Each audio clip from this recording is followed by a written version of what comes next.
Ok, bueno, en esta clase, la número 25 del curso de análisis de procesos, análisis y diseño de experimentos, perdón, ah, vamos a seguir revisando estas herramientas que están disponibles para, para hacer un análisis del modelo que tenemos y que están catalogados en este tópico que se llama diagnóstico de modelos, ¿ya? Y básicamente como para hacer un poco para dar un poco de contexto para que se entienda qué es lo que estamos haciendo, es porque básicamente cuando nosotros y nosotras definimos un problema de mínimos cuadrados o definimos mejor los parámetros de un modelo de regresión utilizando el método de mínimos cuadrados, básicamente lo que hacemos es, primero, la primera parte que tenemos que hacer es definir el tipo de modelo. Y cuando me refiero al tipo de modelo, me refiero en este caso particular a la estructura. Y cuando hablo de la estructura, me refiero básicamente en cómo es el modelo. ¿Ya? Si es un modelo cuadrático, lineal, exponencial, etc. Y una vez que tenemos esa definición, entonces los datos sirven para ajustar los parámetros, lo cual se realiza mediante la resolución de un problema de mínimos cuadrados, los cuales, como habíamos visto en las clases pasadas, podían ser resueltos de distintas formas, analítica o numérica, pero básicamente es un problema de optimización que se tiene que resolver de tal manera que los datos predichos y medidos, estos datos predichos y los medidos, entendiendo que los medidos serían estas pelotitas azules, la distancia entre ellos al cuadrado para que sea una distancia positiva independientemente si está por abajo o por arriba del valor predicho, sea positiva. Ya ahí sea, perdón, es positiva al cuadrado y por lo tanto la suma de las distancias sea mínima. Entonces, básicamente, los parámetros que se entregan al problema de mínimos cuadrados son los mejores que podemos obtener para una estructura definida del modelo y las herramientas de diagnóstico nos ayudan a identificar si la estructura escogida al principio fue un buen supuesto o no. Ya, si asumimos que era lineal, obtuvimos los parámetros, entonces lo que hace el diagnóstico modelo es ser capaz de identificar si es que ese supuesto de la linealidad del modelo es adecuado o no. ¿Ya? Entonces, estas herramientas tienen ese fin. Y básicamente esta PPT que estaba acá como que resumía un poco lo que habíamos conversado, ya en el sentido de que cuando tenemos un diseño de experimentos y ese diseño de experimento lo llevamos a cabo, que implica básicamente aplicarlo en un determinado experimento, el cual tiene una parte que es la parte determinista, digámoslo así, que es básicamente la parte asociada a toda la física y la química y la biología, y luego una parte extra que está asociada con el proceso de medición, en el cual entonces nuestra respuesta de interés sufre una especie de como que le ponemos una especie de, como de antifazo, de máscara, y entonces lo que nosotros medimos no es realmente la variable real es de salida de un experimento, sino más bien una representación de ella luego de haber pasado por un proceso de medición. ¿Ya? Entonces, básicamente, si nosotros pensáramos, por ejemplo, que tenemos un instrumento que es perfecto, ¿ya? Y aparte que tenemos un procedimiento experimental, voy a poner acá, que es perfecto, eso quiere decir entonces que, de acuerdo a lo que habíamos conversado en la clase pasada, estas variables aleatorias o variables ruidosas, ¿ya? Estas variables aleatorias ruidosas eran nulas, ¿ya? Bajo ese supuesto, es de esperar que si no estamos pensando en un experimento aplicado a escalas donde la mecánica cuántica es la que rige los procesos, ya si pensamos entonces en, por ejemplo, la implementación en la mayoría de los procesos que podríamos enfrentarnos en la industria, entonces es de esperar que si tuviésemos un ruido experimental nulo y un error de medición nulo, entonces si aplicamos continuamente un valor de las variables independientes, ¿ya? Al proceso y hacemos siempre lo mismo, asumiendo que no tenemos entonces variables ruidosas, entonces es de esperar que, por ejemplo, si acá tuviésemos un valor de la variable independiente fijo, constante, es de esperar que cada uno de los experimentos que vamos a resolver, por ejemplo, para el experimento M, que sería aplicar M veces la misma configuración, es de esperar que para un U constante o un conjunto de U constantes, el valor de la respuesta medida, que en este caso correspondería a la misma real, porque el error de medición es nulo, sea siempre el mismo. Siempre va a ser el mismo.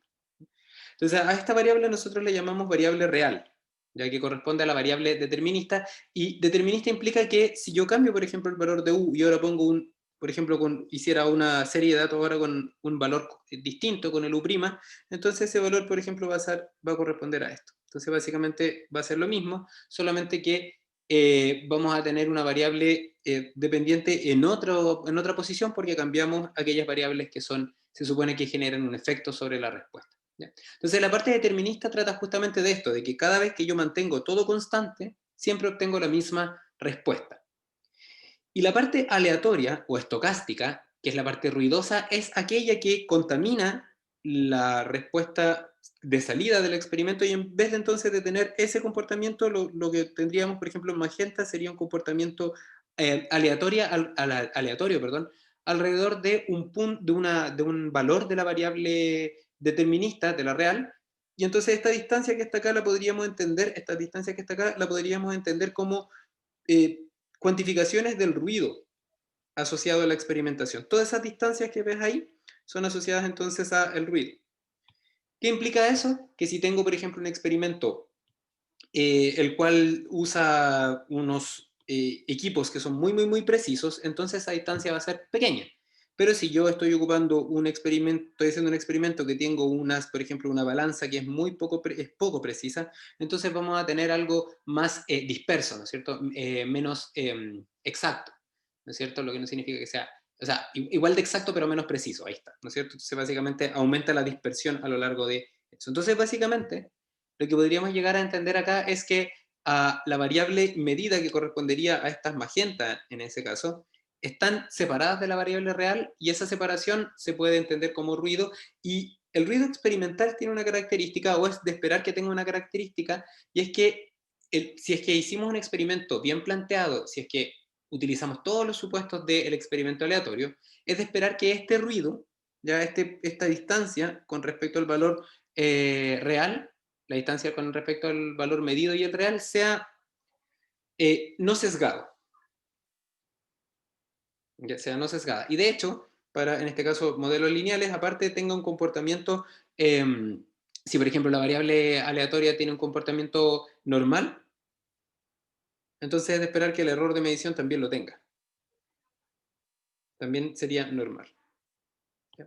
Y eso básicamente es lo que habíamos conversado. Entonces, lo que implica esto es que ahora sí es que en vez de poner, por ejemplo, en este eje los experimentos, ponemos ahora en el eje horizontal el valor de la variable u y en el eje vertical el valor de la variable y, entonces ese mismo experimento de m repeticiones se vería para el mismo valor de u como un conjunto de m puntos que están distribuidas, todos esos m puntos, alrededor del punto real, se supone, asumiendo entonces que esto tiene un comportamiento normal.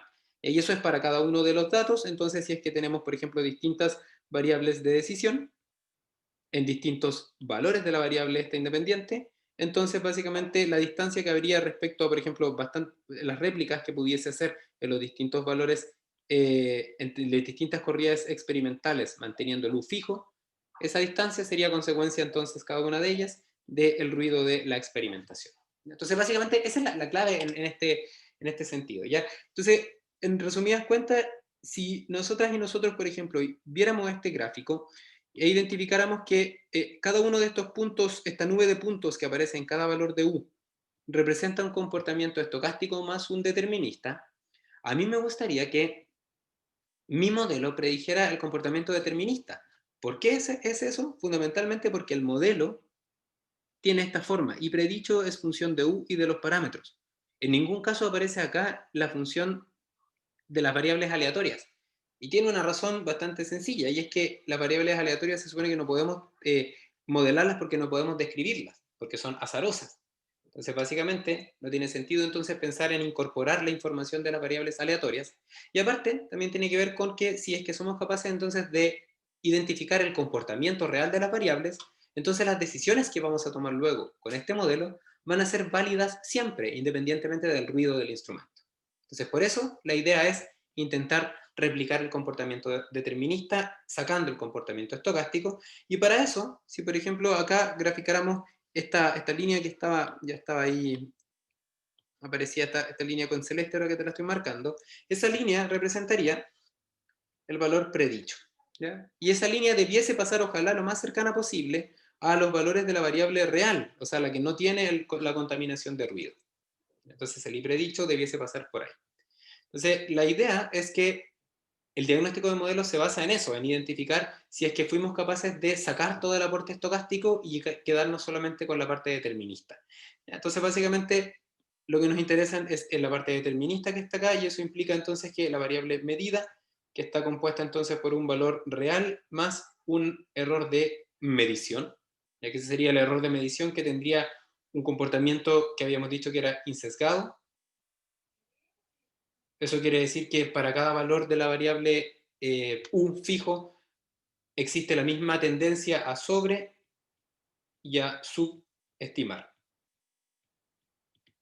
el valor real. Y también, bueno, y que sea insesgado y que exista una sobre y una subestimación del valor real, implica entonces que la media del error debiese ser cero. A ver si yo repito este experimento que les mostraba acá muchas veces, entonces la idea es que si es que el ruido es normal, entonces la media sea cero. Eso quiere decir que si el instrumento, si luego hacemos muchos, infinitos experimentos al final y hacemos un promedio, entonces tengamos el valor de la variable real, ¿ya? Y también tendría que tener un comportamiento, habíamos dicho, normal, y también tenía que tener otra característica que tiene el ruido de medición, o que es de esperar del ruido de medición, que tiene una característica de que es una señal que es no correlacionada.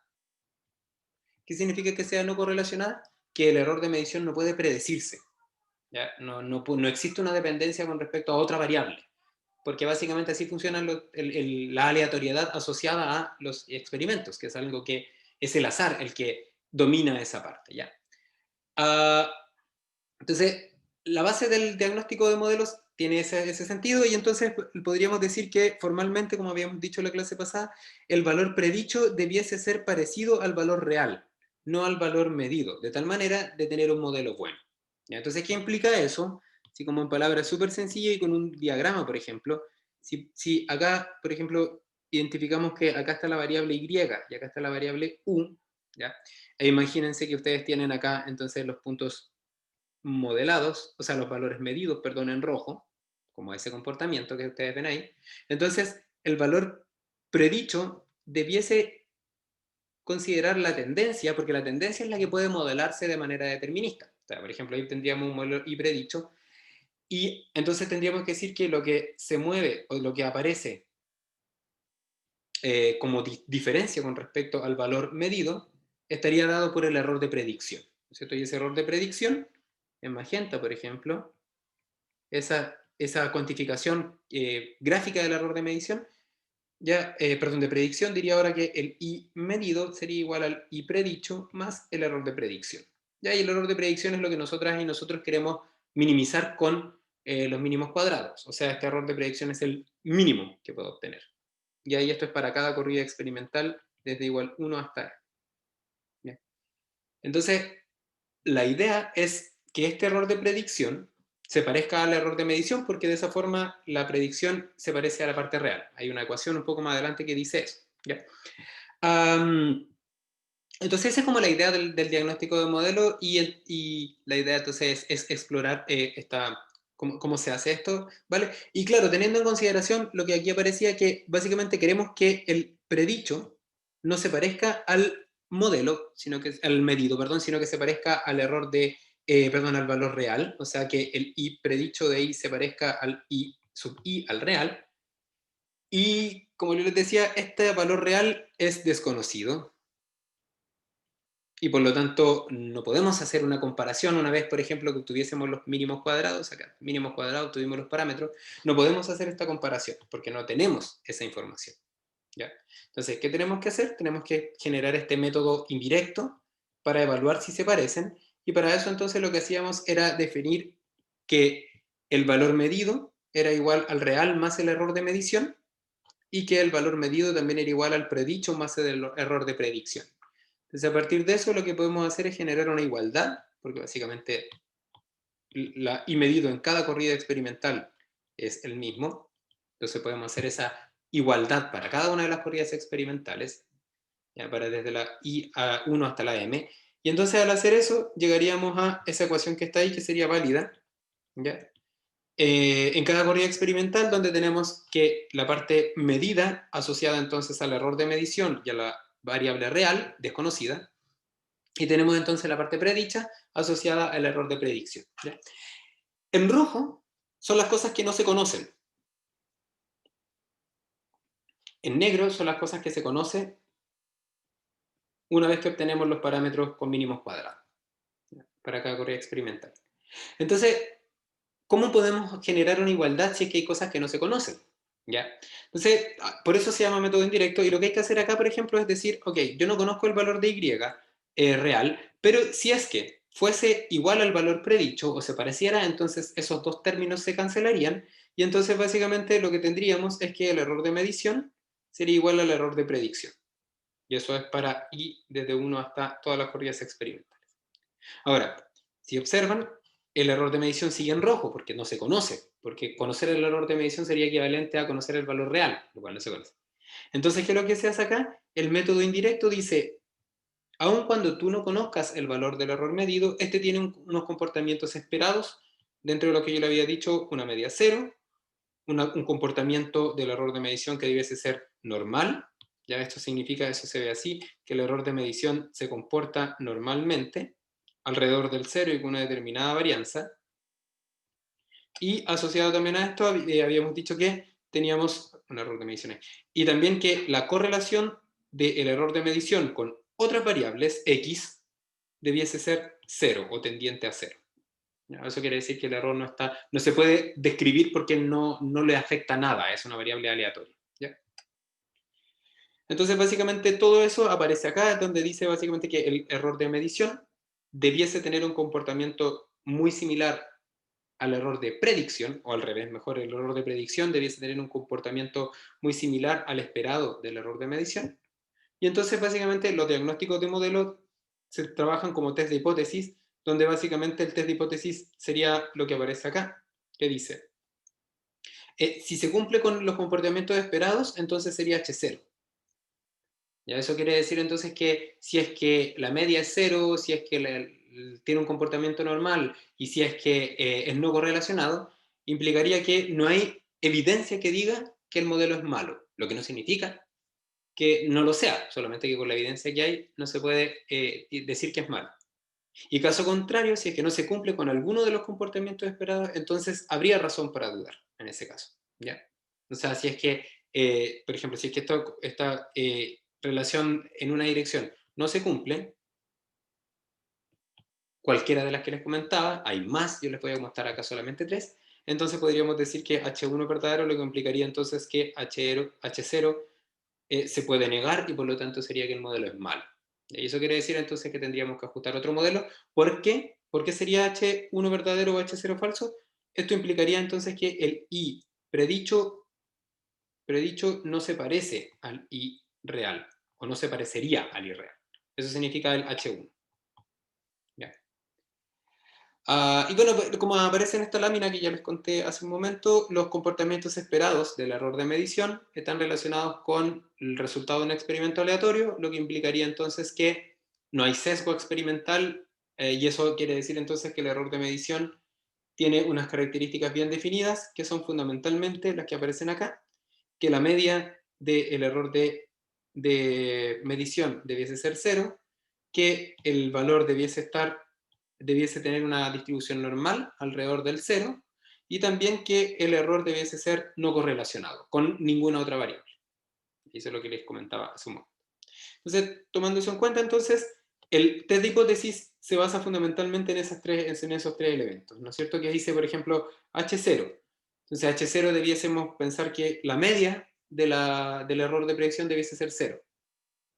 Y si es que y H1 en ese caso sería distinto de cero. Entonces sería H0, serían estos que están acá, y H1, por ejemplo, acá estaría media del error de predicción 0, y aquí media del error de predicción distinto de 0. ¿Ya? En el caso del comportamiento normal, sería el error de predicción, se comporta distinto a normal, esa rayita así, como la parte de arriba de una ñ, se comporta como, y con la línea cruzada no se comporta como normal. Y en el caso de este también sería el error P correlacionado, error de predicción correlacional. Y cuando pasa eso, cuando el error es correlacionado, no tiene un comportamiento normal o la media es distinta de cero, entonces H1 sería modelo no está bien, no, ok. En cambio H0 sería no hay razón para dudar de que el modelo sea malo. Ya, por lo tanto, los antecedentes indican que el modelo al parecer es bueno. ¿Ya? Entonces, el análisis entonces debiese incluir esos elementos. ¿Ya? Y básicamente los errores de predicción se pueden ver desde distintos puntos de vista. ¿Ya? Y me quiero referir ahora a lo que no aparece acá, porque acá vimos que el error de predicción promedio debiese ser cercano a cero, la distribución debiese ser cercana a la normal y no tendría que haber correlación con ninguna variable. ¿Ya? Pero me gustaría también hablar acerca de la varianza, ¿ya? Porque la varianza es lo único que no aparece ahí, en estos tres comportamientos. ¿Ya? Y ahí la varianza es importante porque la varianza nos va a dar cuenta de una comparación que habitualmente hacen en sus distintos experimentos que han realizado en el laboratorio y que al parecer, o generalmente uno no sabe de dónde viene, que es la definición del R cuadrado. ¿Ya? Entonces, para eso, y la definición del R cuadrado, perdón, requiere hacer una interpretación de la varianza. ¿Ya? Entonces, eso es lo que vamos a intentar hacer ahora, ya porque relaciona a la varianza del error de predicción, como que la categoriza, la varianza del error de predicción, el coeficiente de determinación de Pearson o R cuadrado. ¿Ya? Entonces, para entender de qué se trata esto, ¿sí? Imagínense un momento que tienen ustedes un proceso, lo voy a marcar acá con la letra A, un proceso A, ¿ya? El cual al parecer tiene asociado una dependencia entre la variable independiente U, ¿ya? Y la variable medida YM. ¿Ya? Entonces, básicamente esto diría que para distintos valores de U, obtuve distintas condiciones de operación, distintos valores de las variables dependientes. ¿Ya? Y si nosotros acá, por ejemplo, tomamos estos 1, 2, 3, 4, 5 y 6 datos, ¿ya? Y le sacamos un promedio a esos 6 datos, ¿ya? Eso es simplemente un promedio con los 6 datos que están ahí, entonces podríamos definir una varianza de la variable de la respuesta medida como la distancia, la suma de la distancia al cuadrado que hay entre el valor promedio medido y los puntos medidos, ya que es la definición de varianza. Ya, la varianza en este caso sería dada por la suma de la distancia al cuadrado entre el valor medido y su promedio. Ya, para todos los datos. ¿Ya? Entonces, por ejemplo, un sistema que tiene este comportamiento tendría una varianza claramente mayor que cero. ¿Ya? Pero podría darse el caso también de que tuviésemos otro sistema, ya este es un sistema B lo vamos a llamar, donde al parecer la variable U no afecta a la variable medida IM. ¿Ya? Porque para distintos valores de U, el valor de la variable YM parece ser el mismo. ¿Ya? Y de hecho, aquí por ejemplo, tampoco existe ruido asociado. Entonces, si yo por ejemplo acá de estos 1, 2, 3, 4, 5 y 6 experimentos saco una media, esa media que está ahí, y luego calculo la suma de las distancias al cuadrado de las variables medidas respecto a la media, y la sumo, que tendría entonces la varianza de la respuesta medida, eso sería cero.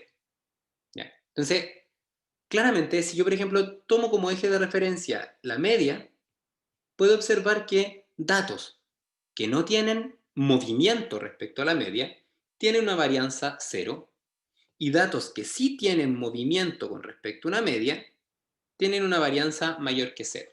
O sea, uno puede entender que la varianza puede ser interpretada como una medida de movimiento, ya que aquí aparece un término que se usa en teoría de la información que se llama energía, ya respecto a una referencia. Y ahí básicamente te dice que yo puedo entonces cuantificar qué tanto movimiento tienen los datos, qué tanta variación tienen los datos respecto a un sistema de referencia, que correspondería a la media de los datos medidos, estimando su varianza. ¿Ya? Si tengo poco movimiento, tengo una varianza cercana a cero. Si tengo mucho movimiento, tengo una varianza alejada de cero. ¿Ya? Eso es lo primero que hay que tener en consideración. ¿Ya? Ahora bien, si ustedes observan acá, me voy a devolver un momento acá, para el caso donde sí tenemos varianza, ya, cada uno de estos elementos que ustedes ven acá, cada una de estas pelotitas que están alrededor de esta media, ¿ya? Cada una de ellas, está asociada a una variable medida, la cual fue obtenida con un valor de la variable independiente, o un conjunto de valores de la variable independiente. ¿Ya?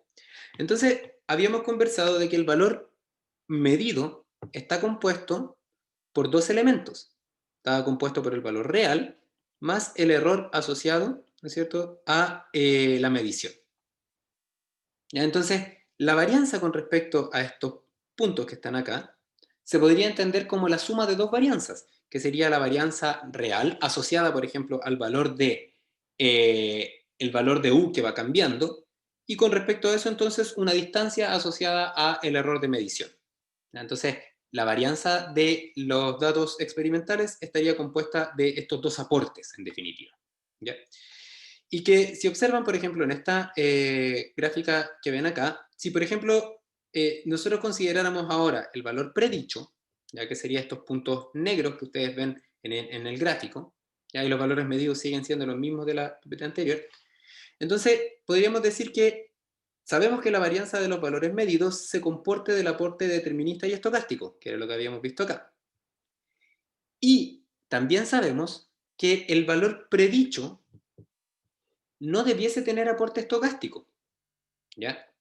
¿Por qué no debiese tener aporte estocástico? El Y predicho no debiese tener aporte estocástico porque por lo que habíamos conversado antes. Si soy capaz de cuantificar los parámetros que describen el comportamiento, entonces el comportamiento solamente depende de la parte determinista, no de la parte estocástica azarosa. Y eso implicaba esto, donde no aparecía ahí el término estocástico, ¿ya? Entonces, tomando eso en cuenta, lo que yo podría hacer, ¿ya?, es, teniendo en consideración, de hecho, podríamos decir, que el S cuadrado del I medido, está compuesto de dos elementos que son el S cuadrado determinista y el S cuadrado estocástico, ¿ya?, que a su vez tienen ambos aportes que se suman, y por el otro lado yo sé que el S cuadrado del Y predicho solamente tiene S cuadrado determinista, ¿ya?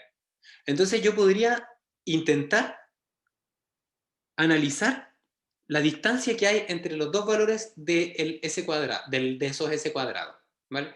Yo, si es que pudiese, por ejemplo, para la varianza total de los datos, esta varianza que ustedes ven acá, con respecto al valor medio, poder separar y, por ejemplo, decir, este cachito que está acá arriba va a ser aleatorio, este cachito que está arriba es estocástico, y este es estocástico, y por acá abajo esos son estocásticos, y eso implica entonces que la otra distancia sería determinista, entonces luego esa distancia yo la podría comparar con la media de los datos predichos, y entonces tendría una comparación ahí interesante, ¿ya? Porque si es que el S cuadrado determinista y el S cuadrado determinista de ambos conjuntos de datos, medido y predicho, se parecen,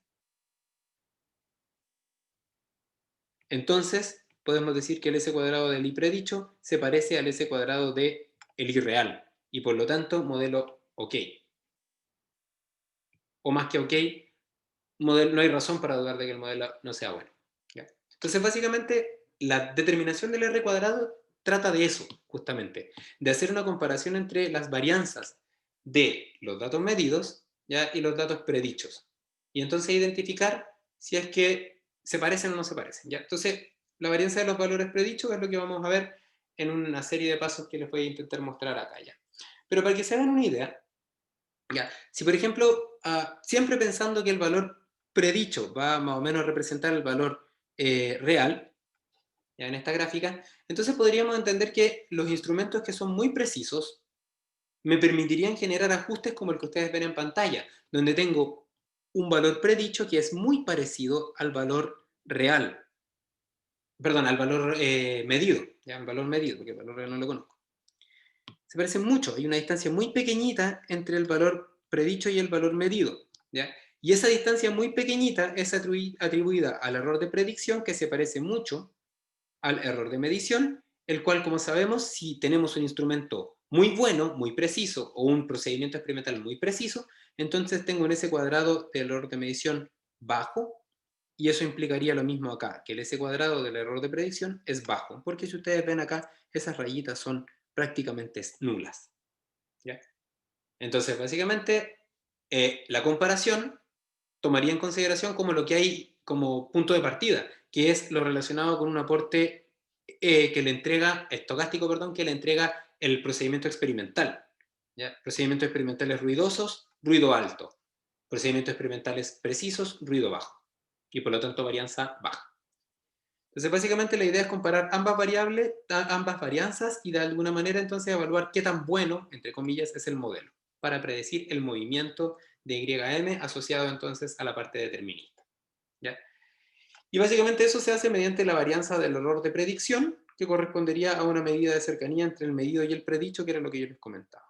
¿Ya? Entonces la comparación de varianzas se hace con el coeficiente de determinación de Pearson o el coeficiente de R cuadrado. Y ahí, aquí yo les voy a mostrar algunas cosas que son que están como muy completas al final de esta presentación, que está en el aula, pero se los voy a mostrar de tal manera pero de alguna manera de ir guiándoles y que les quede la idea de que el R cuadrado tiene un significado muy claro, ¿ya? Y muy útil, de hecho. ¿Ya? Por eso es importante conocerlo. ¿Ya?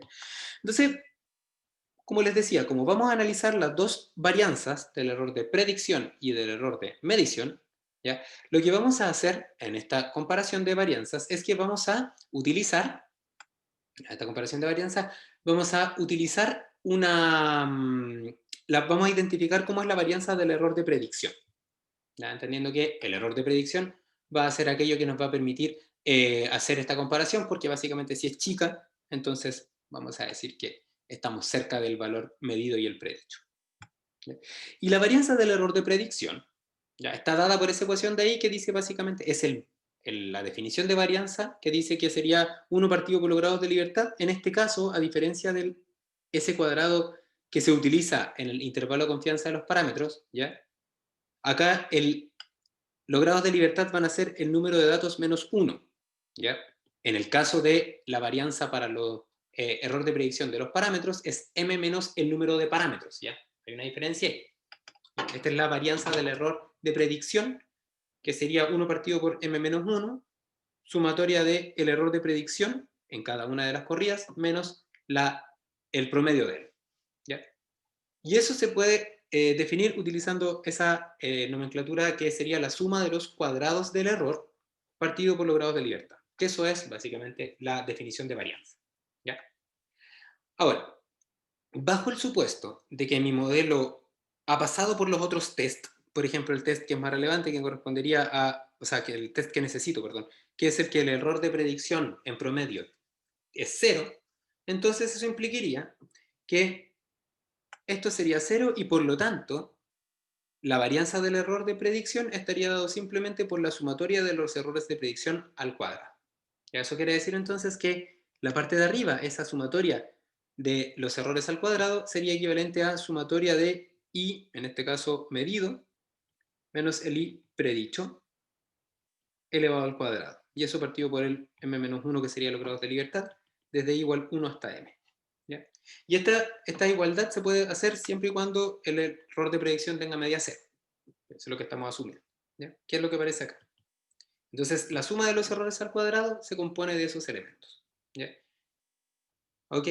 Y lo que se hace acá, se puede hacer con más parámetros, pero con dos es suficiente. ¿Ya? Por ejemplo, para esta ecuación de la recta, yo tengo que el valor predicho, voy a hacer bien, el valor predicho va a ser igual al beta 0 más el beta 1 por el u sub i, donde los asteriscos representan la solución del problema de mínimos cuadrados. ¿Ya? Entonces, para hacer el análisis de la varianza del error de predicción, tengo los valores medidos experimentalmente y los valores predichos que se pueden reemplazar por los distintos modelos. En este caso, modelo lineal. Si quieren hacerlo con más, también se puede, ¿ya? Pero van a llegar a lo mismo. Ok, entonces aquí sería entonces el valor medido y aquí sería el valor predicho. ¿Ya? En adelante, todo lo que les voy a mostrar a continuación, voy a eliminar la parte sub m, puesto que ahora, como reemplacé por el valor predicho, todos los i's que van a aparecer corresponden a los medidos, porque de ahora en adelante acá que ya se reemplazó por el modelo. ¿Ya? Entonces, el S la sumatoria de los cuadrados del error de predicción, ya que sería este SSE, tiene esta función, donde está esta diferencia entre el valor medido y el predicho, ¿ya? Y claro, sabemos acá que si quisiéramos obtener esta sumatoria de los errores al cuadrado, primero tengo que obtener los parámetros. Y para obtener los parámetros, lo que tengo que hacer es que tengo que resolver el problema de mínimos cuadrados, ¿ya? Y el problema de mínimos cuadrados dice que el valor de beta 0 y beta 1, que optimizan la distancia al cuadrado, se obtiene resolviendo el problema de mínimos cuadrados, que sería este. Tomar la suma de los residuos al cuadrado, que son los valores antes de obtener los parámetros, y derivar con respecto a los parámetros e igualar a 0. ¿Ya? Entonces, la suma de los residuos al cuadrado es súper parecida a la suma de los errores de predicción al cuadrado, con la diferencia de que en la primera, acá arriba, aparecen los valores óptimos, porque ya se resolvió el problema de mínimos cuadrados. En cambio, acá no aparecen los valores óptimos porque estos valores se están estimando mediante el problema de mínimos cuadrados. ¿Ya? Y entonces este problema de mínimos cuadrados, para estimar los parámetros, tendríamos que derivar con respecto a beta igualar a 0, y entonces al derivar, por ejemplo, con respecto a beta 0, ya esa expresión, ¿no es cierto? El 2 se va a ir para abajo, va a quedar ahí ese 2, y luego voy a entrar a lo de adentro de esta paréntesis, que en este caso al derivar con respecto a beta 0 me quedaría entonces un menos 1, que sería este que está acá. ¿Ya? Y a partir de eso lo igualaríamos a 0 y sacamos el valor del beta 0, mejor de todos. ¿Ya? Entonces básicamente, ¿qué sabemos? El 2 no es 0, el 1 tampoco es 0, y entonces esta expresión queda simplemente así. De igual 1 hasta m, la sumatoria de i sub i menos beta 0 menos beta 1 por u sub i, y esto con paréntesis va a ser, con asterisco, perdón, va a ser igual a 0. El asterisco, recuerden que tiene que ver con la solución del problema de mínimos cuadrados, o sea, derivar e igualar a 0. ¿Ya? Y acá tenemos esta expresión donde, bueno, que es la misma que está acá, solamente que acá lo que hemos hecho es tomar las sumatorias y distribuirlas. ¿Ya? Y algunas consideraciones que son relevantes. ¿Ya? Si observan, acá hay una sumatoria desde i igual 1 hasta m. Cada una de estas sumatorias son igual 1 hasta m y igual 1 hasta m. Entonces, ¿qué pasa con las sumatorias? ¿Qué propiedades tienen las sumatorias? ¿Ya? Entonces, aquellas sumatorias en las cuales el índice no aparece, entonces las cosas se pueden sacar de ahí, ¿no es cierto? Entonces, esto que está acá sería equivalente a beta 0 asterisco multiplicado por la sumatoria de i igual 1 a m de 1. Acá estaría el menos, el beta 1 también puede salir afuera y quedaría beta 1 asterisco sumatoria de u sub i, y entonces acá tendríamos el otro término que estaría acá abajo, que sería sumatoria de i igual 1 a m de y sub i. ¿Ya? Y claro, la sumatoria desde 1 hasta m de 1 es sumar m veces 1, lo que es equivalente a poner un m ahí. ¿Ya? Ahora, si ustedes toman esto, ¿ya? Y todo esto entonces, como acá aparece m, lo dividimos por m, ¿ya? Porque toda esa sumatoria se puede generar, entonces, la suma de las m corridas experimentales, entonces me va a quedar la sumatoria desde i igual 1 a m de i sub i partido por m, menos beta 0 asterisco, menos beta 1 asterisco, sumatoria de u sub i partido por m. ¿Ya? Y eso va a ser igual a 0. Y aquí, si se acuerdan un poco de esta parte, de la primera parte del curso, esto sería un promedio, porque es la suma partido por el número de datos, promedio de los datos medidos, menos beta 0 asterisco, menos beta 1 asterisco, y acá sería lo mismo, la sumatoria de los valores u sub i partido por m sería entonces el u promedio, y eso es igual a 0. Ya, entonces de acá uno puede decir al final, tomando en cuenta esto, voy a tomar esto que está acá y voy a decir entonces que el beta 0 se puede escribir como el valor promedio medido, ¿ya? Menos beta 1 asterisco por el u promedio. ¿Ya? Y eso es una igualdad que la vamos a usar un poquitito más adelante. Y aquí solamente acá estamos identificando qué forma tienen los parámetros, de tal manera de reemplazarlos en que lo que queremos hacer, que es estimar la varianza del error de predicción. Entonces esta es una ecuación que tenemos ahí reservada, que es esta también que aparece acá. ¿Ya? Ahora, si hacemos lo mismo pero ahora en vez de con el beta 0, o sea, acá ya tenemos una expresión con el beta 1, o sea, la que está acá arriba, entonces tendríamos que derivar e igualar a 0 el problema de mínimos cuadrados, y si observan ahora, si derivamos con respecto a beta 1, el problema de mínimos cuadrados, entonces el 2 va a volver a estar afuera, pero ahora cuando derivamos va a quedar entonces la multiplicación por la regla de la cadena por u sub i. ¿Qué es lo que aparece acá? Con un menos u sub i, el signo negativo. Entonces nuevamente acá podemos decir, al igualar a 0, obtenemos los parámetros óptimos, y entonces sabemos que el 2 no es 0 y el menos 1 tampoco es 0, y entonces queda una expresión que, si ustedes distribuyen los términos y multiplican entonces el u sub i por cada uno de estos elementos, ¿ya? Van a llegar entonces a la sumatoria acá de i sub i por u sub i, que es distribuir el último término este que está fuera del paréntesis por ese y. Y básicamente el otro es así igual. ¿Ya? Aquí estaría sumatoria i y aquí está sumatoria d. ¿Ok?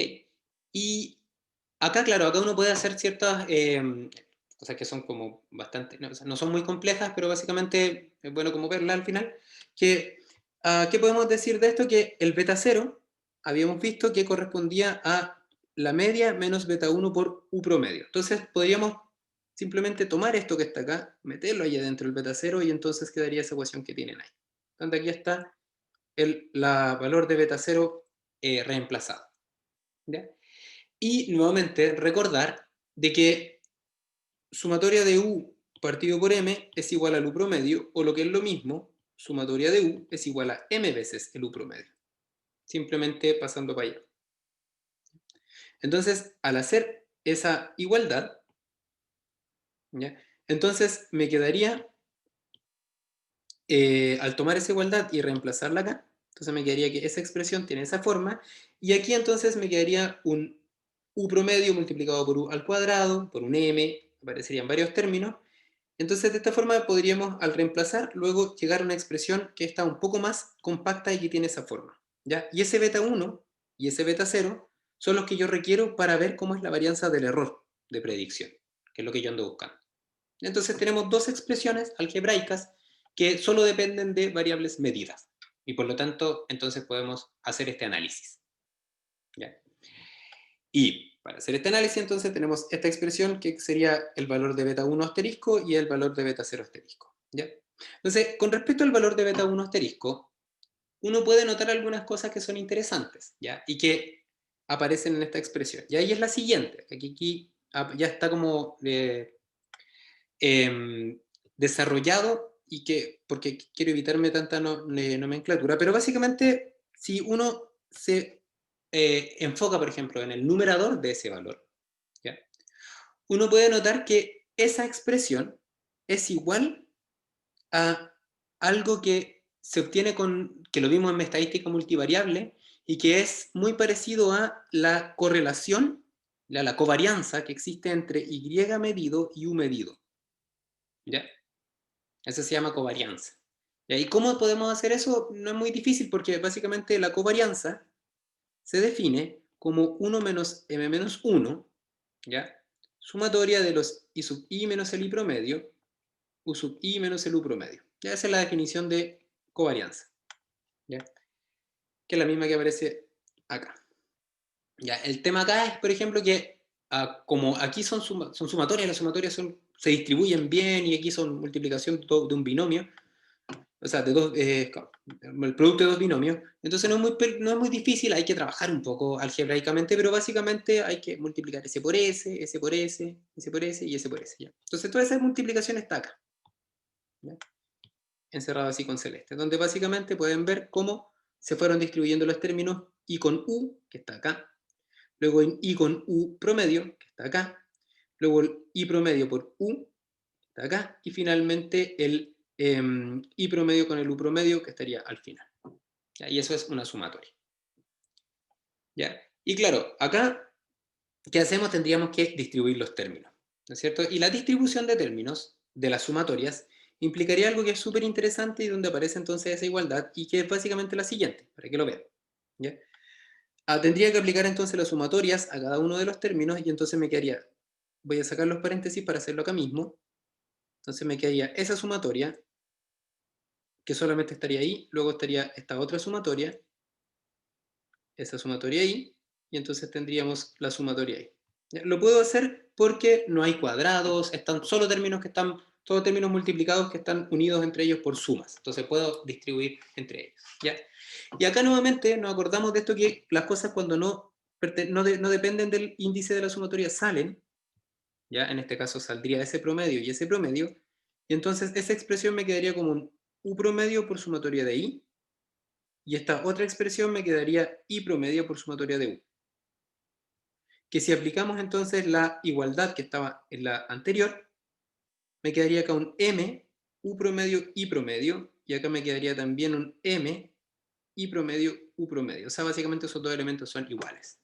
¿Ya? O sea, eso quiere decir que cuando obtenemos un signo menos, al final me quedaría un dos veces eso. ¿Ya? Me quedaría dos veces el u promedio por el i promedio. ¿Ya? Y acá tenemos que ambos elementos salen de esa sumatoria, entonces me quedaría m veces esa multiplicación. Entonces, en resumen, esa expresión, lo voy a poner con un color azul, me quedaría 1 partido por nm menos 1, y aquí me quedaría entonces, ¿ya? La sumatoria de i por u, que esa no se puede hacer nada, que es la primera, ¿ya? Y luego acá me quedaría menos 2 veces m por las respectivas multiplicaciones de los promedios, más m veces la multiplicación de estos dos promedios. O sea, me queda entonces menos m, i promedio, u promedio. ¿Ya? Y esa igualdad es la misma que está acá, con la diferencia que no está dividido por 1 partido por m. ¿Ya? ¿Ok? Y esto mismo que les muestro para la covarianza, si ustedes ahora reemplazan ese paréntesis que es i menos i promedio, que lo marco aquí con un i, lo reemplazamos acá por u menos u promedio, entonces vamos a obtener exactamente el mismo procedimiento, ¿ya? Y esto sería entonces el s cuadrado de u, la varianza de u. ¿Ya? Y básicamente entonces acá tendríamos esa expresión que es la que está acá, y entonces llegaríamos a la conclusión de que el beta 1 asterisco está compuesto por la covarianza de i con u partido por la varianza de u. Así se puede escribir de manera súper compacta. ¿Ya? Y entonces tenemos dos igualdades que son las que vamos a usar para analizar la varianza del error de predicción, ya que son las que me interesan. Entonces, estas dos igualdades son la que aparece acá, beta 0, que corresponde a esa primera obtención, y el beta 1, que correspondería a esa relación entre la covarianza entre i y u y la varianza de u. Entonces, si reemplazamos ahora, ¿ya?, en la suma de los errores al cuadrado, entonces tendríamos que tomar esto y entonces reemplazarlo ahí, y entonces también tendríamos que reemplazar el beta 1 en el otro lugar. Pero primero vamos a partir reemplazando solamente el beta 0. ¿Ya? Entonces, si uno reemplaza el beta 0, este es en la sumatoria de los errores de predicción, entonces llegarían a una expresión que simplemente sería tomar esto que está acá y meterlo allá adentro, que sería esta expresión que está acá, que es igual a la anterior, solamente que acá está el beta 0 ahí, sería el beta 0. ¿Ya? Y en estos casos es bueno, por ejemplo, o aquí se puede hacer, lo que se puede hacer es tomar como tengo que elevar al cuadrado esto, entonces lo que puedo hacer es como agrupar de manera más como ordenada, y entonces lo que puedo hacer es dejar los i's juntos, entonces tengo i menos el i promedio, lo ponemos en un corchete para que sea más ordenado, y luego tomamos los términos que tienen que ver con el beta 1 y los dejamos en otro corchete. Entonces aquí estaría el beta 1, que está multiplicando a este valor promedio, con un signo negativo acá, entonces me queda positivo, entonces aquí está. Y entonces el otro término, que es el beta 1, que en este caso está multiplicando a el valor u, y entonces ese valor está acá. Están los dos. ¿Ya? Y ahora lo que, claro, uno puede hacer es tomar esto y distribuir el cuadrado o aplicar el cuadrado al binomio. Y entonces me quedaría eso al cuadrado, ¿no es cierto? Primer término al cuadrado, esto es a cuadrado más 2ab más, en este caso menos, porque tenemos con un signo menos. ¿Sí?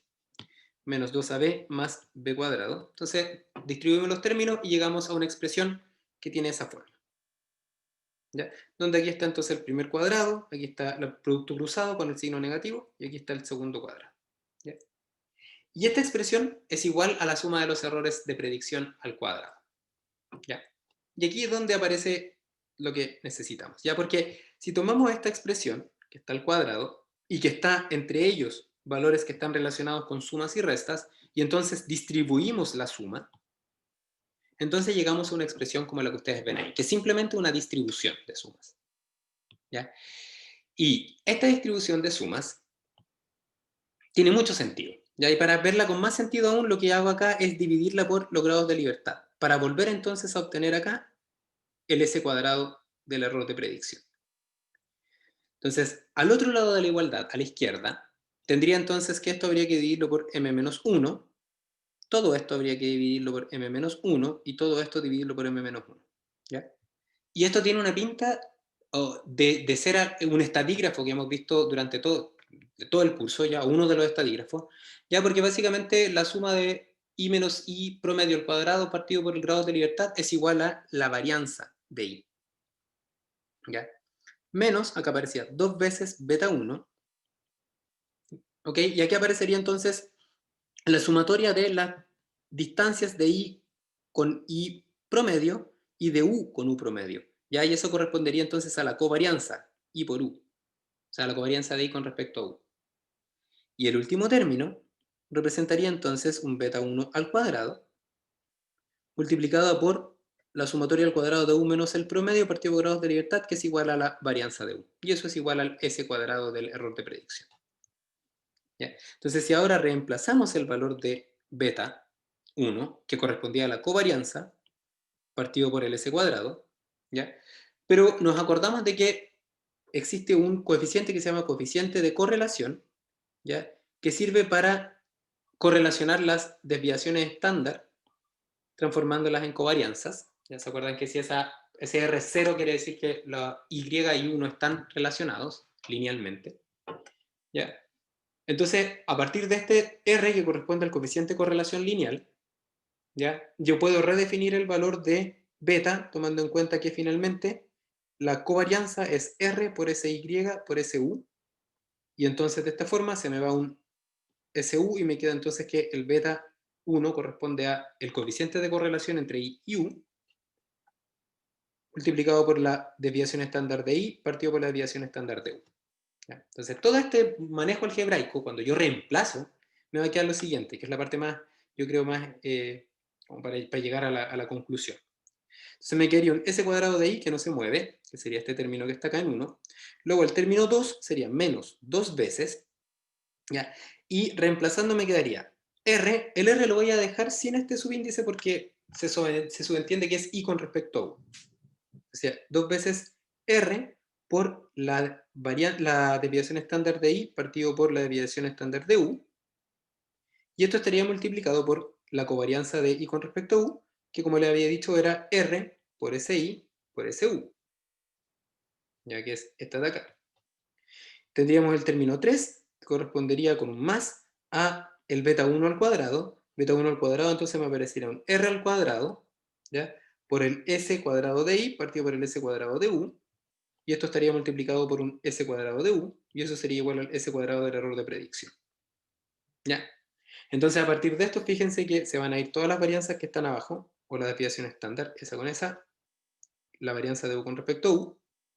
La multiplicación del SI por SI me va a quedar un SI cuadrado, o sea, este término sería dos veces R por R, que sería R cuadrado, ¿ya? Multiplicado por el S cuadrado de I, más R cuadrado por S cuadrado de I, aquí hay un signo negativo, y el S cuadrado de I.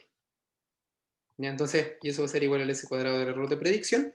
Y entonces acá lo que podemos hacer es, en la última parte, es agrupar términos. Ya podemos tirar en este caso sería con un 2 veces R, entonces este se me va a ir, me va a quedar un S cuadrado de I menos R cuadrado S cuadrado de I, y eso es igual al S cuadrado del error de predicción. Ok, entonces ahora pasamos para despejar el valor del R cuadrado, y entonces el R cuadrado me quedaría así. Me quedaría con un S cuadrado de I partido por S cuadrado de I, menos S cuadrado del error de predicción partido por S cuadrado de I. ¿Ya? O lo que es lo mismo, 1 menos esa diferencia, ¿ya? Claro, porque es pasar este término hacia allá y el otro término en el sentido inverso, Entonces me quedaré con los signos correspondientes. Y esta definición es la que a mí me interesa más, ¿ya? Porque, ¿qué es lo que podemos ver acá? Ya que la voy a intentar, como vamos a tirar esto un poquitito más para el lado. Aquí, esto lo vamos a tirar un poco más para arriba porque esta es la parte más interesante de todo esto. Entonces, ¿qué dice esta ecuación? Y aquí es lo más, es muy, la explicación de hecho. Entonces, lo que dice esto es, tomando en cuenta que el s cuadrado de i, en este caso habíamos dicho, representaba, el s cuadrado de i representaba el movimiento de la variable medida, ¿ya? El cual tiene un comportamiento estocástico más un comportamiento determinista. ¿Ya? Entonces, si yo divido esto por ese cuadrado de i, lo que tengo es una especie de tanto por uno de todo el movimiento. ¿Ya? Entonces, al dividir esto que está acá, eso sería un 1, ¿no es cierto? Aparece un 1, pero esto 1 se puede entender como el total de movimiento que tiene la variable dependiente medida. ¿Ya? Ya ese total de movimiento, lo que estoy haciendo, o sea, del 100% de movimiento, lo que estoy haciendo es quitándole toda la parte que tiene que ver con el error de predicción, ¿ya? O sea, este que está acá, ese cuadrado del error de predicción menos ese cuadrado de i, daría a entender como la fracción, ¿ya? La fracción del total de movimiento que queda por describir, ¿ya? Porque el error de predicción lo habíamos entendido como esas pequeñas distancias. Acá están, el s cuadrado del error de predicción. O sea, perdón, el error de predicción era esas pequeñas distancias. Por lo tanto, estas que están acá, por lo tanto, el s cuadrado de estas pequeñas distancias se podría entender como el extra que necesito para llevar entonces la variable medida a la variable predicha. ¿Ya? Y de esta forma entonces podríamos decir que de el movimiento de YM, este estocástico y determinista expresado en tanto por uno, ya que es el total, le voy a restar aquello que no pude describir usando el modelo. Entonces, básicamente, esta parte que está acá, aquello que no está explicado por el modelo, se podría entender como la parte estocástica. Por supuesto, siempre y cuando el modelo predicho es bueno, ¿ya? Porque de esa forma dejó toda la parte determinista asociada y eliminó la parte estocástica. Entonces, el R cuadrado, ya que aquí hay una especie de paso, el R cuadrado se puede entender como un porcentaje o un tanto por uno de la varianza total, ¿ya? La varianza total, al cual le quité la parte estocástica o la supuesta parte estocástica.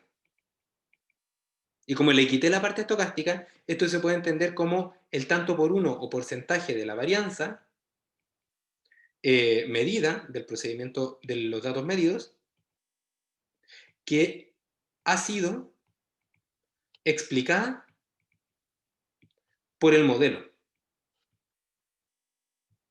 Porque le quitamos la parte estocástica asociada al error de predicción. Entonces, ¿qué hacemos con eso? Entonces nos quedamos solamente con la parte determinista.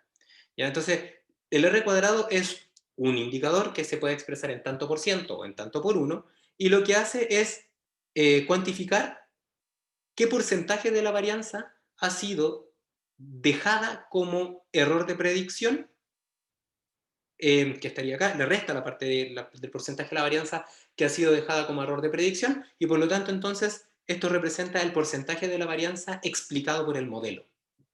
¿Ya? Entonces, esto que está acá es la ecuación que define el coeficiente R cuadrado, que se llama coeficiente de determinación de Pearson,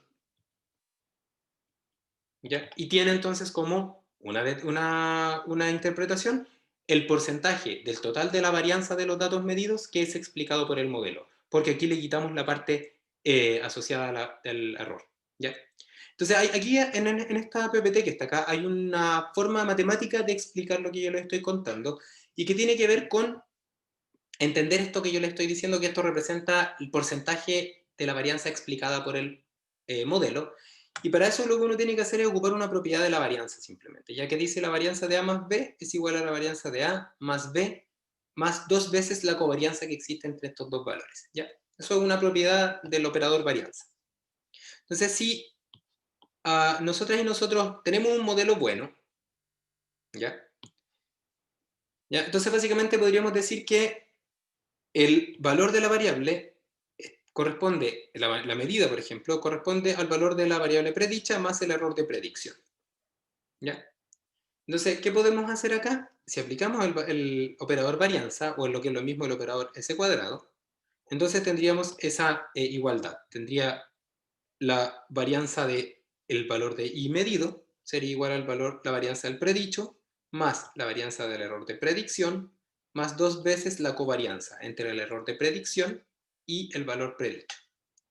Como les decía, si el modelo es bueno, es de esperar que el error sea no correlacionado, por lo tanto no se relaciona con nada. Por lo tanto, eso debiese tender a cero, ¿ya? Entonces llegaríamos a una expresión como esa, ¿ya?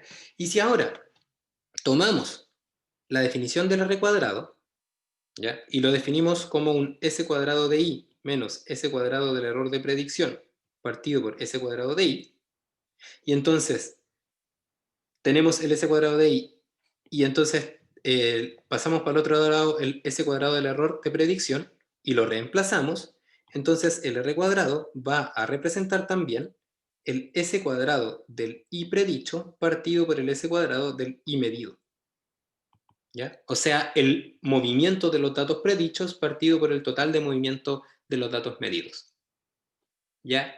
Y aquí hay algo súper relevante, muy importante, y es el hecho de que esto es siempre menor que 1. No puede ser igual a 1. ¿Ya? ¿Por qué no puede ser igual a 1? Porque si fuera igual a 1, quiere decir que los datos no tienen ruido, y los datos experimentales siempre tienen ruido, ¿ya? Esta varianza siempre es más grande que esa varianza de la de arriba. ¿Por qué? Porque la varianza de abajo está compuesta por la parte determinista y estocástica, mientras que la varianza de arriba solamente está compuesta, se supone, por la parte determinista, ¿ya? Entonces, cuando tenemos un R cuadrado que tiende a 1, o es 1, lo que estamos diciendo es que nuestro modelo es capaz de predecir el ruido de experimentación, lo cual es imposible, ¿ya? Entonces el R cuadrado es distinto de 1, tiene que ser distinto de 1 porque no existe un modelo polinomial como lo que estamos viendo que me permita predecir el azar.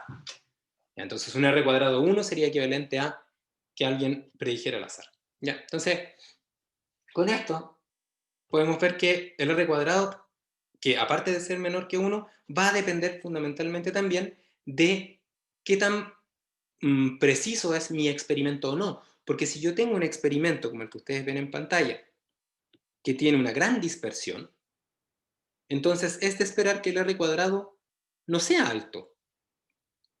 ¿Por qué? Porque de los datos, de todo este movimiento de datos, ya que tiene, por ejemplo, esa para arriba, para abajo, para arriba, para abajo, ese que están viendo ahí, entonces eso está compuesto de una parte determinista más una estocástica que al parecer es muy grande.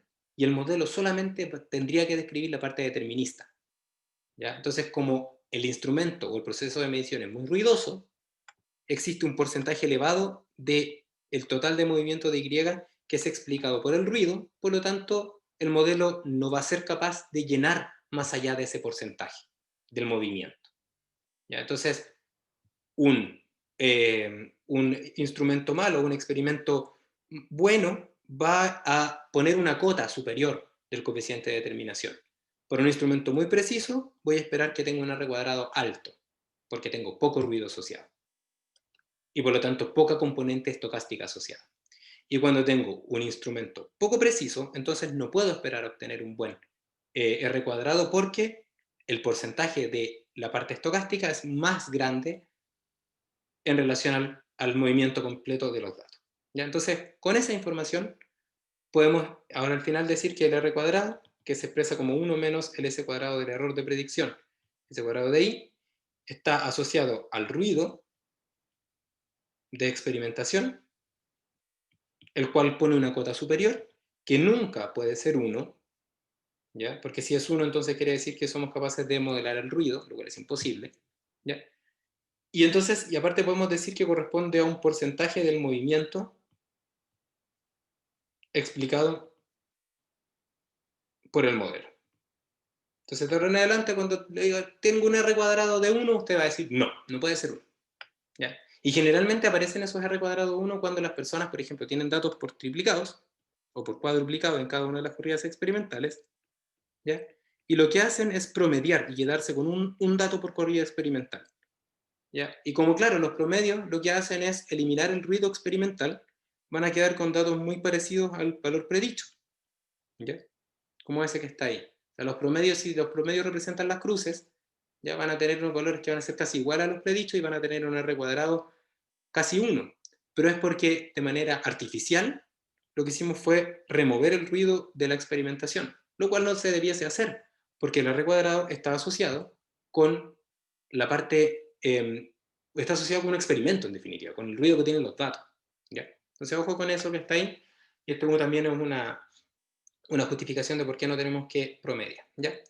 Entonces, con esto podemos decir que en el diagnóstico de modelos, adicionalmente a diagnosticarlo con el promedio, con una distribución, con una correlación, también hemos agregado el R cuadrado que nos va a decir un porcentaje. ¿Ya? ¿Ya? Y este coeficiente de determinación va a quedar determinado por el instrumento de medición, instrumentos malos, R cuadrado bajo, aun cuando el modelo sea bueno. Y también recordar que podemos sospechar, y de hecho se recomienda sospechar de valores muy cercanos a 1, porque podría pasar que estén, en vez de reproduciendo la tendencia de los datos, que es lo que yo quiero al final, estén utilizando polinomios que tienen tantos índices, que tienen índices tan altos, que están reproduciendo no solamente la tendencia, sino que también el ruido experimental. ¿Ya? Y eso es un error. ¿Ya? Porque la idea no es, es siempre evitar la reproducción del ruido experimental, porque eso no se va a volver a repetir nunca, porque el ruido es azaroso, no tiene un comportamiento que pueda ser descrito. ¿Ya? Entonces, si quieren saber más respecto a cómo de los pasos que se siguen para obtener el coeficiente de determinación de Pearson, ¿ya? O R cuadrado, pueden a continuación, en esta PPT, pueden continuar viendo el material que está disponible, ya donde aparecen los pasos en detalle algebraico. ¿Ya? Lo que yo voy a hacer ahora es que voy a compartir mi pantalla, ¿ya? Porque lo que quiero hacer ahora es mostrarles un ejemplo de qué significa esto y cómo se usa. ¿Ya? Entonces ahora les voy a mostrar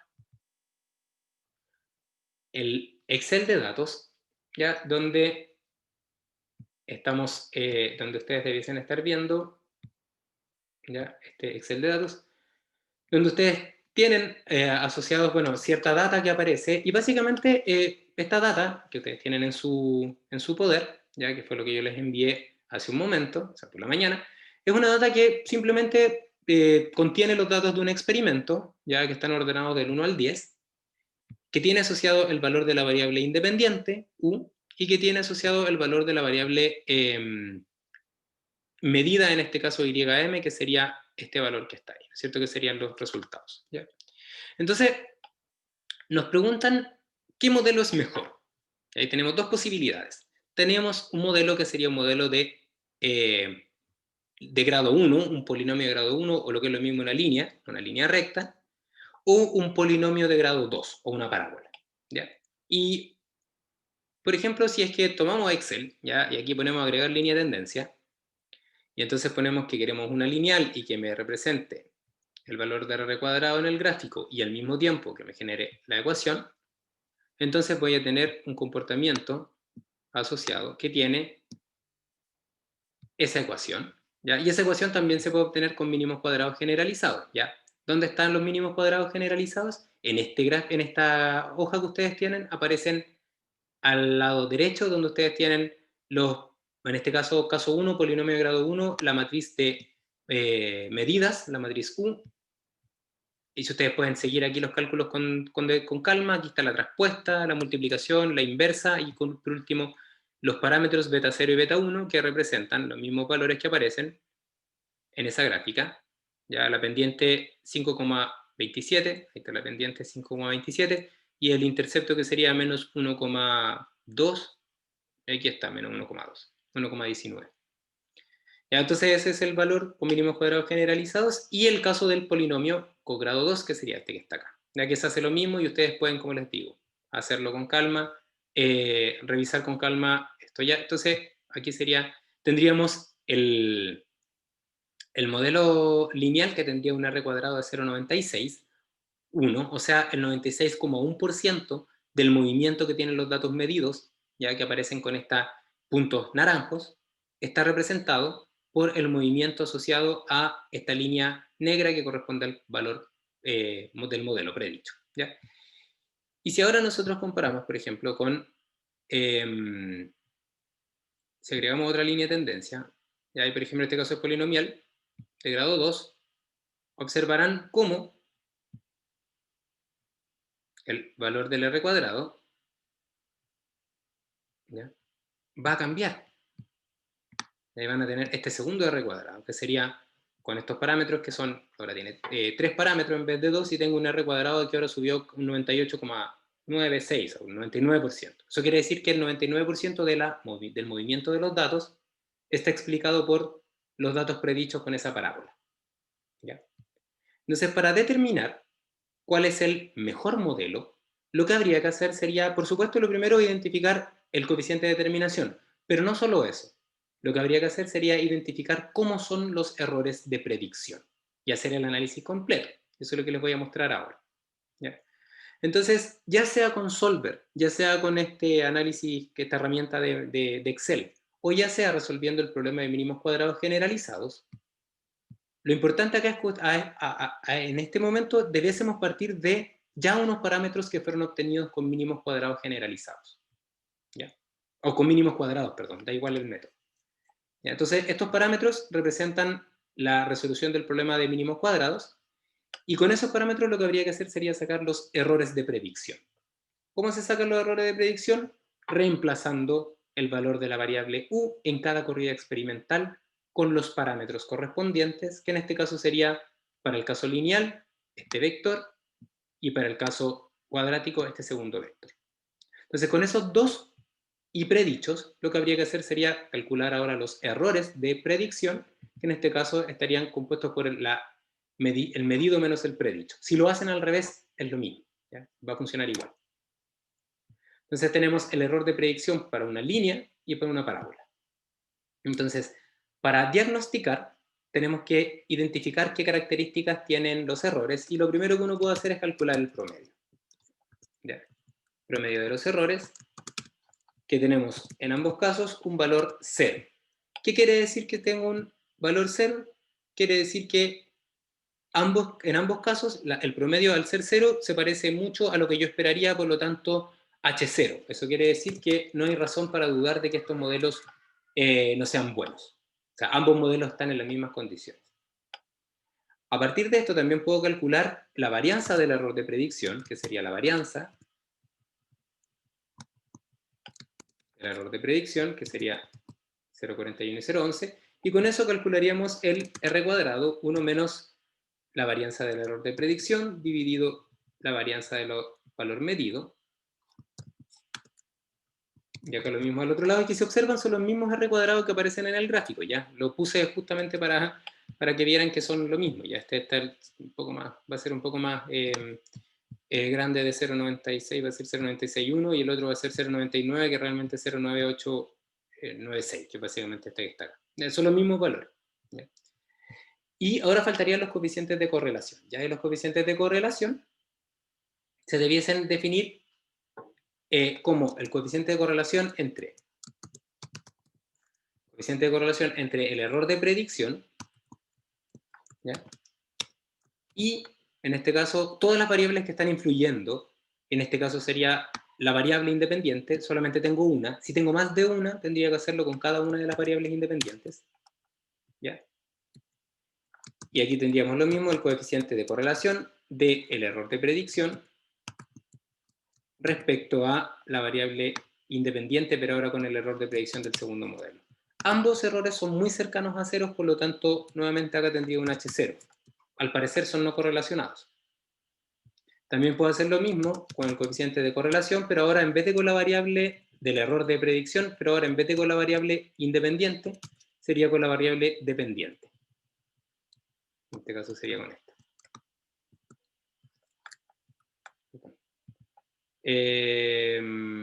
Coeficiente de correlación, L13 con L12 y este F2 con F12. Ah, me faltó. Ahí sí. Ahí sí. Que también dice que son prácticamente nulos. Y lo mismo habría que hacer con el coeficiente de correlación, en este caso nuevamente del error de predicción, con respecto a el valor, perdón, medido. Esto hay que cambiar. Perdón, esto ahí, y esto sería con respecto al valor medido. Y ahí básicamente acá también son valores muy cercanos a 0, es 0,197 y acá sería 0,1, entonces también sería H0. ¿Ya? Y recuerden que de la parte de la materia de estadística multivariable, este coeficiente de correlación lineal se tiene que comparar con una gráfica, se tiene que complementar con una gráfica que represente entonces el error versus U y el error versus Y. ¿Ya? Y en este caso, esa gráfica está acá. ¿Ya? Entonces, en naranjo aparecen los errores de predicción del polinomio de orden 1, o sea, de la línea recta, y en azul los errores de predicción de la parábola con respecto a la variable independiente. Y aquí se puede observar algo que no aparece con el coeficiente de correlación. Y es que, si observan, los datos naranjos tienen una tendencia. Para valores pequeños de U, el error de predicción es positivo. Para valores intermedios de U, el error de predicción es negativo. Y para valores grandes de U, el error vuelve a ser positivo. O sea, eso quiere decir, o eso da a entender, que el error de predicción depende de U.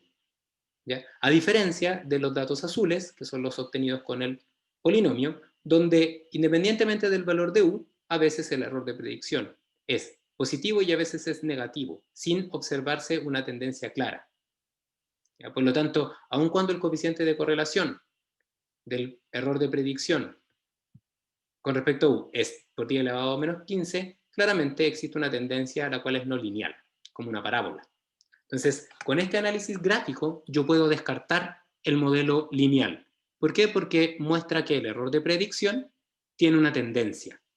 Y las tendencias no son esperadas para los errores de medición. Por lo tanto, el error de predicción de la línea recta no se parece al error de medición, y entonces puedo decir que el modelo lineal es malo y lo puedo descartar. ¿Ya?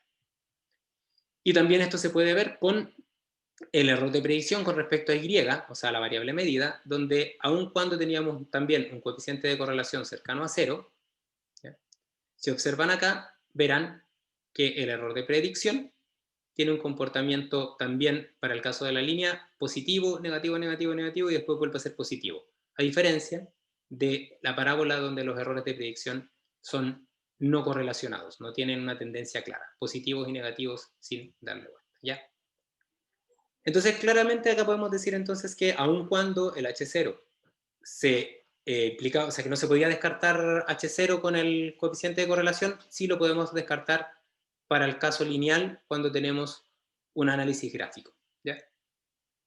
Y aparte de esto también podríamos hacer un análisis de histograma, ¿ya?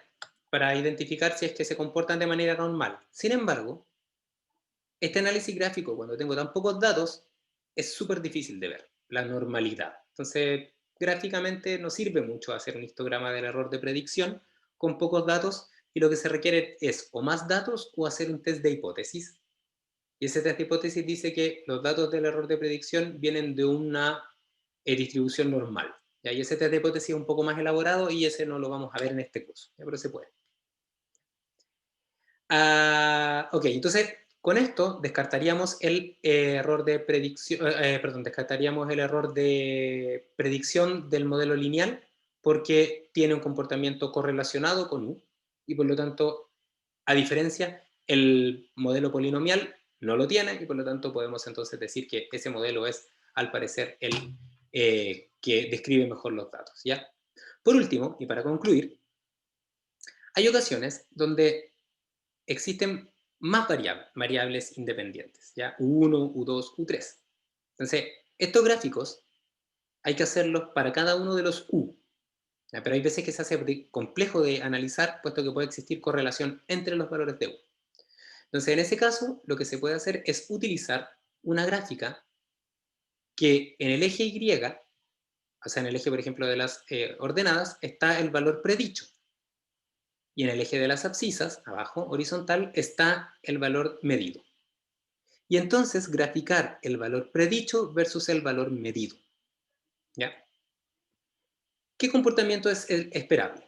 ¿Ya? Si es que el R cuadrado es 1, o sea, lo que es lo mismo, no hay error de predicción, entonces estos valores serían iguales, estarían todos iguales y por lo tanto estarían todos en esta línea de 45 grados. Valor predicho y medido son iguales. A medida que el error de predicción crece, entonces se van a distanciar de la línea de 45 grados los valores medidos con respecto a los predichos. ¿Ya? Entonces, un error de predicción distinto de cero implica un distanciamiento con respecto a esta línea igual a x. ¿Ya? Y ahora, para hacer un análisis para que nos permita hacer un análisis respecto a, por ejemplo, la correlación, un error no correlacionado es aquel con respecto, por ejemplo, a la variable y medida y predicha, es aquel que implica que los datos asociados a esta relación y predicho y medido debiesen distribuirse de manera no sesgada alrededor de esta línea de 45 grados. Es como que cambiáramos el eje horizontal acá por un eje diagonal. Y entonces el análisis lo hacemos en esta diagonal. Entonces, ¿qué debiésemos esperar? Que por un modelo bueno, los datos estén distribuidos de manera no relacionada, no correlacionada, alrededor de esta línea diagonal. Y si los datos están distribuidos de manera relacionada, como en este caso, que serían los datos naranjos, que representan el predicho del valor de la línea recta, entonces podemos observar como siempre sobreestimamos, sobreestimamos, sobreestimamos, sobreestimamos, sobre, y aquí subestimamos. A diferencia de los datos de la parábola, que son sobreestimo, subestimo, sobreestimo, subestimo, sobre, sub, sobre. ¿Ya? Entonces, ese comportamiento sin tendencia es el que yo esperaría obtener en el error de predicción, que es lo que se ve en esta gráfica de la izquierda. ¿Ya? Entonces, en síntesis, el diagnóstico de modelo se basa en el análisis del error de predicción y entonces tenemos herramientas relacionadas con el promedio igual a 0, con la varianza, que es el R cuadrado, y con el coeficiente de correlación acompañado de una gráfica, de tal manera de identificar si es que existe una tendencia o no. Un modelo bueno tiene un promedio 0, un R cuadrado acorde con el ruido asociado a la experimentación, y tiene un coeficiente de correlación 0 y tiene una tendencia gráfica que no podemos distinguir si es que existe un comportamiento que pudiese dar cuenta de una determinada relación entre la variable error de predicción y las variables en estudio. ¿Ya? Entonces, con esto, ya estamos casi listos y listas para diagnosticar cualquier tipo de modelo y ya están en condiciones entonces de, con un modelo determinado, identificar si la estructura del modelo es bueno o es malo. Solamente recuerden que primero hay que aplicar el método de mínimos cuadrados. ¿Ya? La ayudantía de mañana es de esto, ¿ya? Así que si tienen tiempo, véanla. Ya la parte que faltaba por ver, que es esta, de tal manera de mañana hacer las preguntas correspondientes. ¿Ya? Por mi parte, esto es todo por hoy. No sé si tienes alguna pregunta. Profe, la verdad, pensaba en algo que tal vez después estudiando como que sea muy fácil resolverlo, pero es que una vez hice como un gráfico como de 2 puntos, por así decirlo, ya y le saqué como la línea de tendencia y me dio el R1, y eso es Claro. porque tengo muy pocos puntos. Es que claro, porque si observas, Pia, si yo tengo, por ejemplo, 2 puntos, ya, si por ejemplo, imagínate, si no es muy difícil de verlo, mira, lo podemos hacer con estos 2 datos, para que se entienda la idea. De hecho, es una buena pregunta para aplicar. Mira, tengo 2 datos, y ahí voy a poner una línea, voy a graficar U con respecto a Y. Entonces, inserto, para que se entienda lo que tú me comentas. Ya, en este caso. Espérate, que me quedo. Déjame hacer bien. Ya, esto sí, es lógico que te dé 1. Y ahí tiene un motivo de por qué es. Ya, variable x es esta, variable y es esta.